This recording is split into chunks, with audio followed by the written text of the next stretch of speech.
Hey everyone, it's Matt here with Nightrun Studio, and a number of people have been mentioning to me that if they're using an older version of Unity, they're having a hard time following along with the new input system. So in this video, we're going to take a look at how to install and set up the new input system using an older version of Unity. In this case, I'm going to be using the 2021 version, the same version I used in the Action RPG series. So if you followed along there, then we're going to be using that same version. All right, let's create that new project and get started here. As a template, I will be using the 2D Universal Render Pipeline. All right, let's go ahead and get this thing started. Now, first off, as soon as you get in here, you'll notice there is no input action system here. So let's go ahead and create one. We're gonna go to Edit, down to Project Settings, and here you'll notice if we go into Player, you can scroll down and we've got the active input handling. We wanna change that from old to the new system. You'll get a pop-up saying you need to restart the editor in order to apply these changes, so let's go ahead and do that now.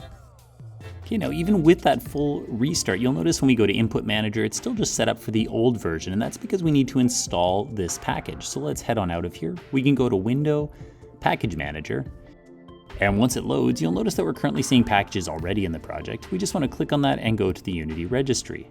Here, if you type in input, you should be able to find the input system. Let's go ahead and install that.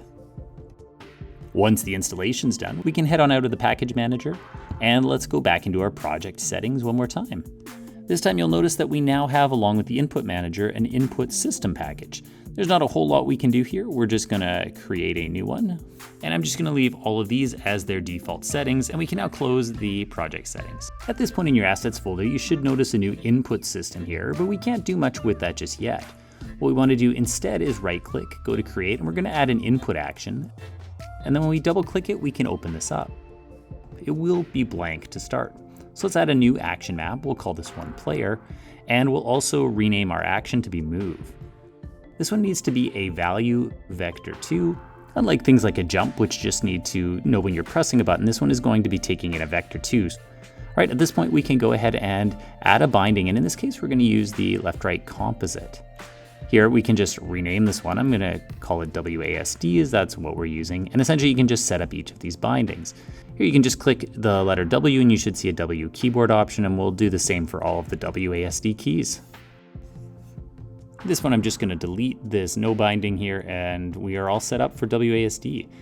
Now while we're here, let's go ahead and add another action. This can be our jump, and this time we will be using a button that we're gonna add an interaction here, as we want this to fire when we press the button, but also when we release it. So here we'll pick press and release.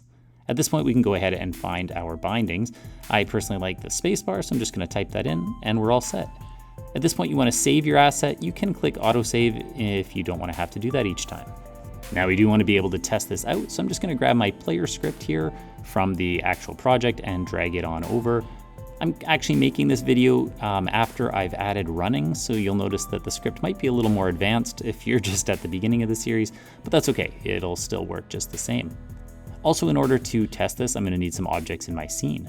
So I'm just going to quickly add a 2D sprite for the character, then I'm just going to throw a collider and a rigid body on here. I'm then gonna add another 2D sprite. This is just gonna be for my ground. We'll expand the image to cover the ground and add a collider to that as well. I'm also gonna need to set up the layer, so I'm just gonna click on layer and add a new one. We'll call this ground, and then I'll just make sure to click on my ground and actually apply that layer to it. At this point, you'll notice we've got all sorts of errors.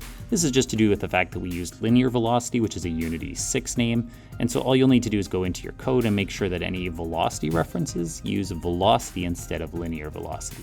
Once I've got those errors out of the way, I'm just gonna come over here and add this player component onto here. And we've got a little bit of work to do. There's lots of boxes to fill here. So I'll drag in my rigid body. You'll notice that you can't just drag this action input system we've created into here. Don't worry, we'll get to that in just a second. Even though we're not going to animate in this quick test here, we are going to need to fill that box. We'll then just set up some default values. I'm going to add a ground check so that my player can check for groundedness and move it into place.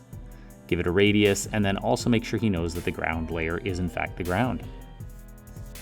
Now we're ready to deal with this player input. And again, you can't just drag what we've created in there. Instead, you need to add a player input component here.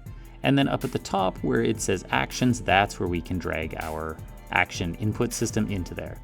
All right, with that done, we're ready to give this thing a test, and when you get in the game, things should be working. You should be able to move left and right and hit the jump key to jump. Alright, that's how you get the new input system set up in an older version of Unity.